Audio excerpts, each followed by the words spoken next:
Hey, South Wichita, Councilmember Mike Koheisel here. I'm here with Mike and Sherry Loop, two of District Three's longtime residents. They are also Mr. and Mrs. Santa Claus at the Botanical Gardens Christmas Extravaganza. We're talking to you here today from Shanghai Restaurant. This is one of their favorite local restaurants. It's located off of Harry Street. We already ate. The food was delicious. I fully recommend coming. They've been here quite a bit, so you know it's good enough if they keep coming back. This was another person that you guys decided that you wanted us to interview and highlight in our video newsletter. So we're just going to start talking here today with Sherry and Mike Luke. Again, longtime District 3 residents. So start out with how long have you guys been married? Well, we've been married 43 years. 43 years. Since 1979. Yeah, March. Yeah. March? March 3rd. March 3rd. Yeah. Yeah, I picked that because it was my grandmother's birthday, and that way I'd never forget. That's a good solution there. How long have you guys lived in the 3rd District? About 22 years now. 22 years. Maybe 23, 1999 late, and then bought the home in early 2000. So I guess it'd be 22, 23 years. Well, I brought you guys to South Wichita. Well, we're living in Laramie. Laramie, Wyoming. And I would come down, and my son lived here at the time, and he would take me around, and one of the pieces of advice that he gave to me, he said, go look at the neighborhood on a Friday night or a Saturday night and see what the activity is. And because sometimes it's going to be a little noisy or maybe even a little dangerous in some parts of town. And so we did that, and this house came on the market, and I liked the fact that it was across the street from the golf course at that time. It gave us a great view, and then we came down a few weeks later and thought it was nice, made an offer. Actually, they let us rent it for about, 3 months. Yeah. And made them an offer, and we closed on it in January of the following year and moved. So that's why we picked this area. And you mentioned the golf course. You live right across the street from Clapp, Right. former golf course, current disc golf course. And you guys donated over 1,000 golf balls Yeah. to the police charity tournament here recently. You want to talk about that a little bit? Yeah, I found out at one of the DAB meetings that they were going to put a golf tournament on for the youth, I think in June, and I had these golf balls, and we'd sold a few at garage sales and stuff like that.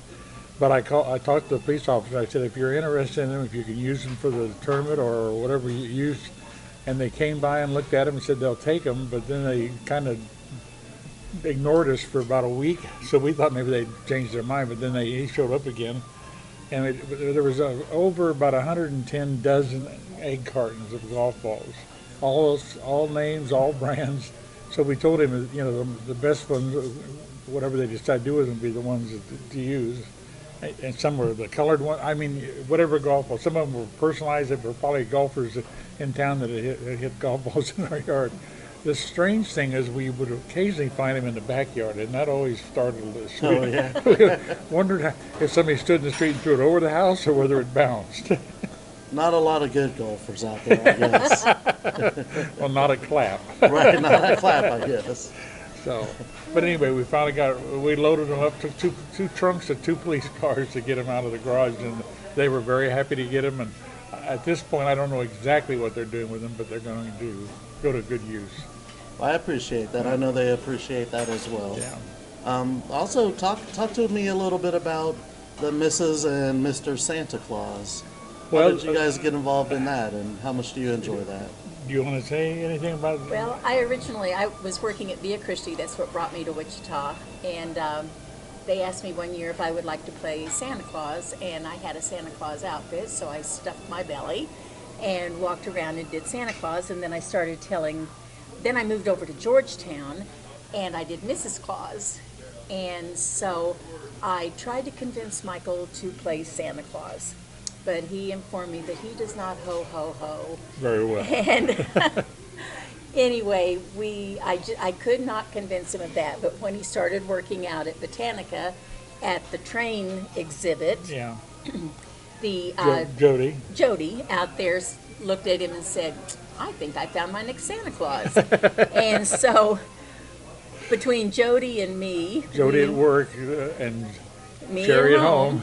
we convinced Michael to do Santa Claus, and we have thoroughly enjoyed it. It's been about 8 years now. Yeah, we do Botanica. We also do Fulton Valley Farm, and Go around to some go around to different restaurants and just walk in. Some Mulvane, we go down. Yeah, we do some. We have done the Lord's Diner. It's been a few years, so anybody that wants us, and we should say we get paid for some of them, and some of them about half and Yeah. half. We half volunteer and half we do get some money. We out like of the it. community service, Yeah. and That's a lot of fun. that the kids love Santa. I've seen him dive into his arms and literally knock him over. So Well, I usually in August, September, I let my beard start getting straggly and longer. I never have been able to get a chest length one, but it's big. And I think the kids like the fact that when they pull on the beard, which I let them do, they It's an don't- actual beard. It's an actual beard. It doesn't Yeah. snap back. Yeah, we'll have to grow ours out about the same time. There we go.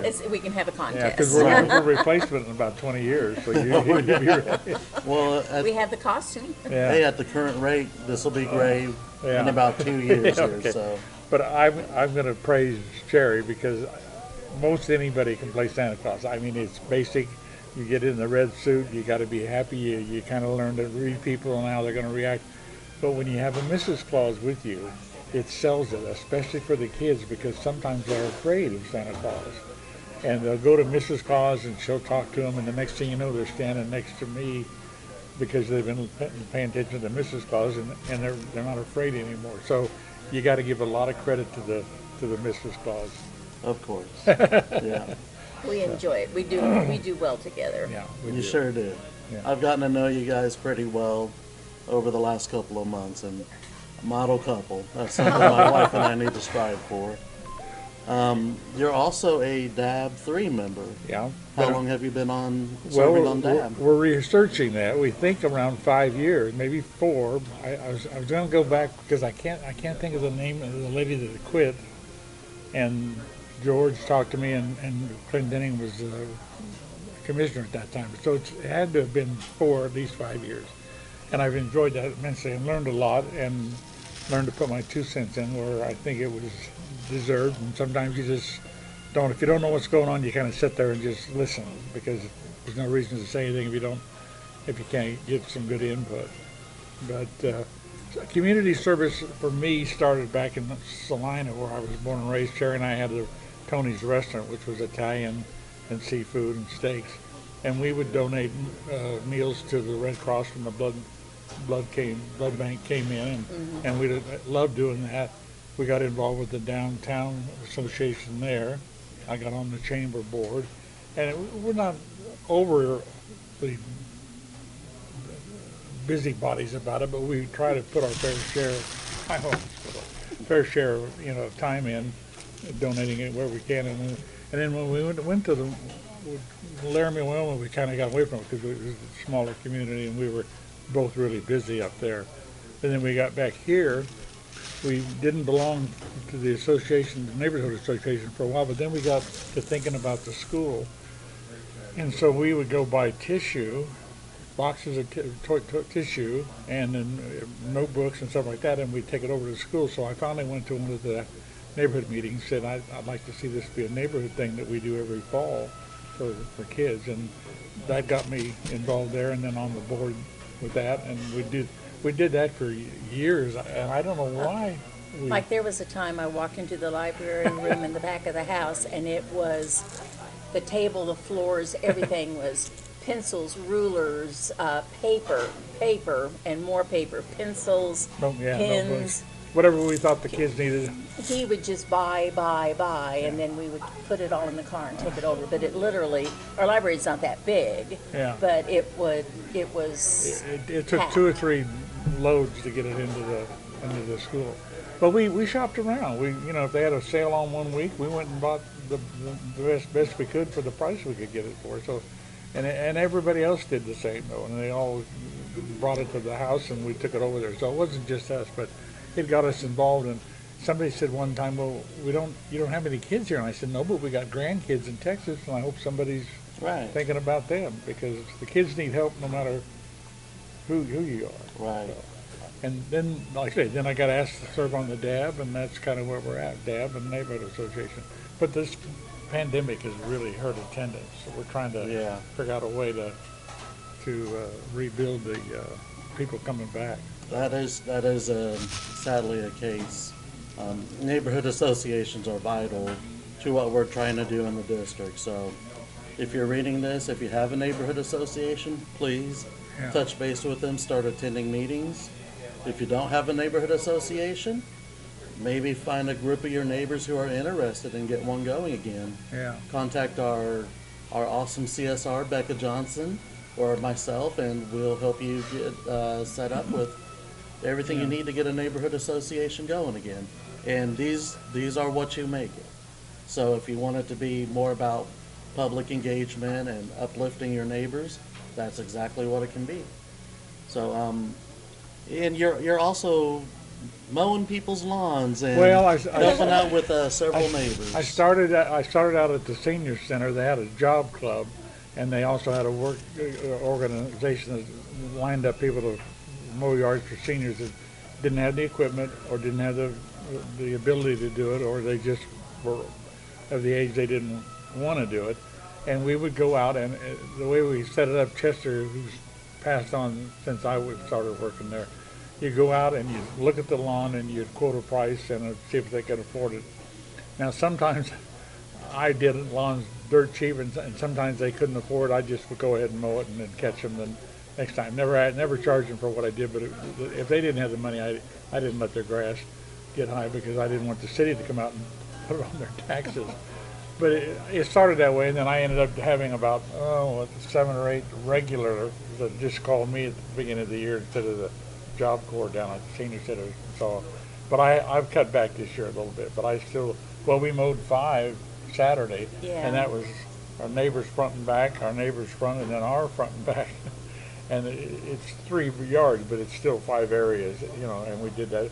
And then the next thing we knew, the neighbor east of us was mowing his yard, and the neighbor next day to the west of us, so all of a sudden all 5 yards look the same, and that makes it look real nice. So I like it because it was good activity for me, kept me busy, and I don't know if I didn't lose any weight, but I kept my blood sugar down anyway. There you go. And that's a good thing. And Sherry went out a few times and helped me when I had it. But I've done as many as 6 or 7 in one day, and that I don't know if I can do that anymore. But my philosophy is with your neighborhood association or with the DAP, you want to make a connection. And that's all we're asking is come out, see what we're like.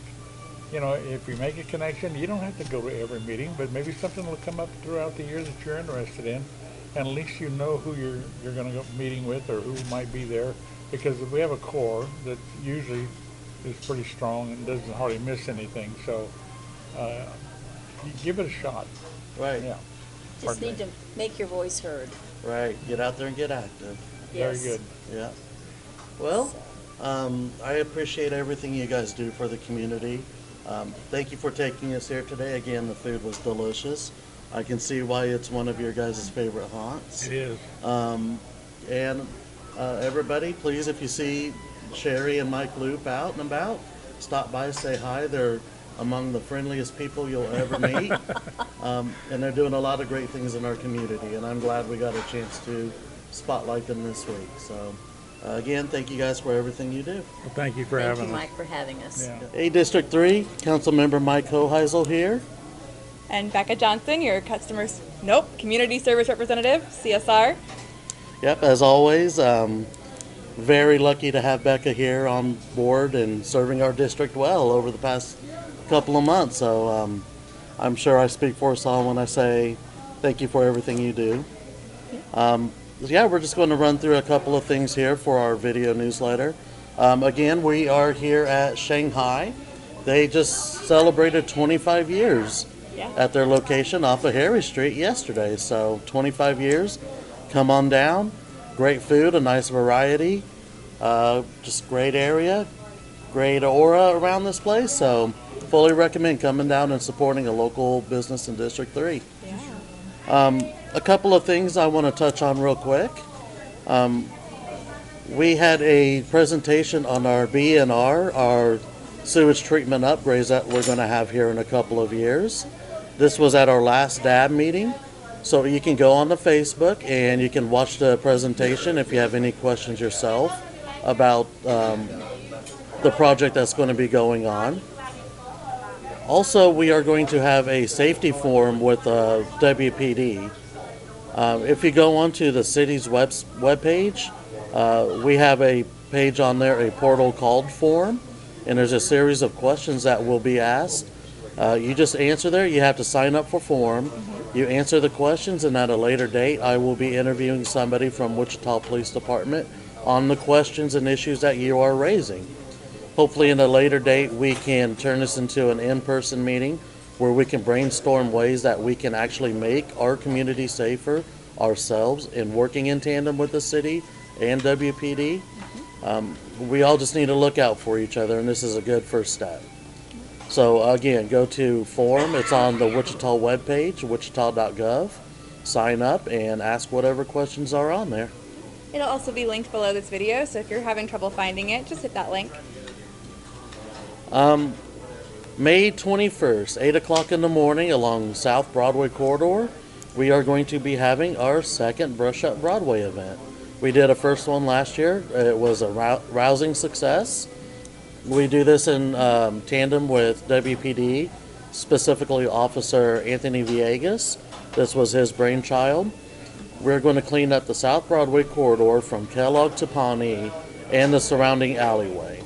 And then after that, we are going to be going back and painting over the graffiti. Hopefully in the future, in the next couple of months, we are going to start putting murals on the sides of the buildings, businesses that choose to participate. And I think that just start by making everything look better and more acceptable is a good first step towards bringing businesses back to South Broadway. It is an opportunity zone. That means you pay less taxes if you open up a business on South Broadway than you will any other parts of the city. So it's a great place for business. It will be a great place for business. And it's one of the areas of town that we are going to focus on here in the next couple of years. Yep. If you get on our Facebook, you'll find the event page, which will have places you can go to park, as well as what to look for, including a picture of the bright pink shirts the leaders of that event will be wearing that you can find any of us that day to get trash bags, gloves, and get told where to go. I'm sure you can't miss us in those bright pink t-shirts.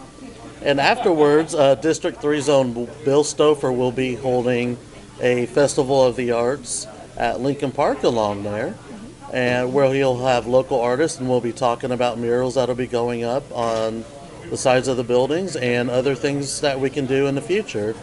The Firefighters Memorial will be open, the Firefighters Museum will be open, and we will also have representatives from the South Central Neighborhood Association on hand to answer any questions you have or talk about some of the great things going on in SoC. So it'll be a great event, again, May 21st. Come on out, lend a hand. It starts at 8 o'clock. This is Neighbors Helping Neighbors, and honestly, that's how we're going to get back on track in this district. Yeah. Speaking of Bill Stouffer, he's actually introducing a new internship program for our young filmmakers out there in District 3. So if you've got a kiddo between 15 and 17 who has been interested in film, wants to get their hands on project work out there, and has maybe made a short film already, they can send that interest into Sobro, S-O-B-R-O, artfilms@gmail.com, or call 316-992-7765. A few things going on in the city council here. Hopefully we're going to start getting to some shorter meetings. We've had a run of 6-hour-long, 8-hour-long, 5-hour-long meetings. There's been a lot of economic development going on, both inside the district and out. I think things are starting to slow down, so if you ever tune into the city council meetings, they're always entertaining, always fun. Feel free to tune in to any of the ones coming up, and hopefully we will be done by lunchtime.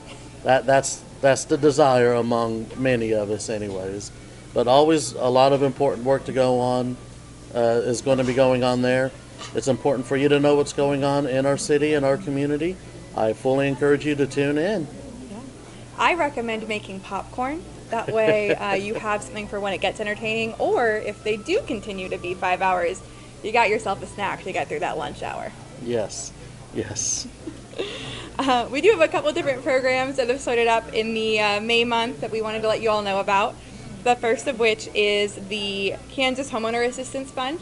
So that is just reopened. That is assistance for anyone who owns a home and is struggling with their mortgage or any other payments around home ownership. You can apply with an online application, which will be linked below, and that's processed for the eligibility criteria, and then you'll get an email back from the processing organization. In order to qualify, you have to own your own home in Kansas. The property is your primary residence, and it should be a single-family home or a 1 to 4 unit dwelling or a mobile home.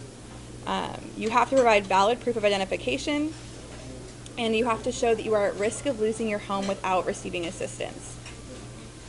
The other two qualifications are your resident income does not exceed 150% of your area's median income. If you need help figuring out your median income for your area, we can always help out. Just give me an email at rejohnson@wichita.gov.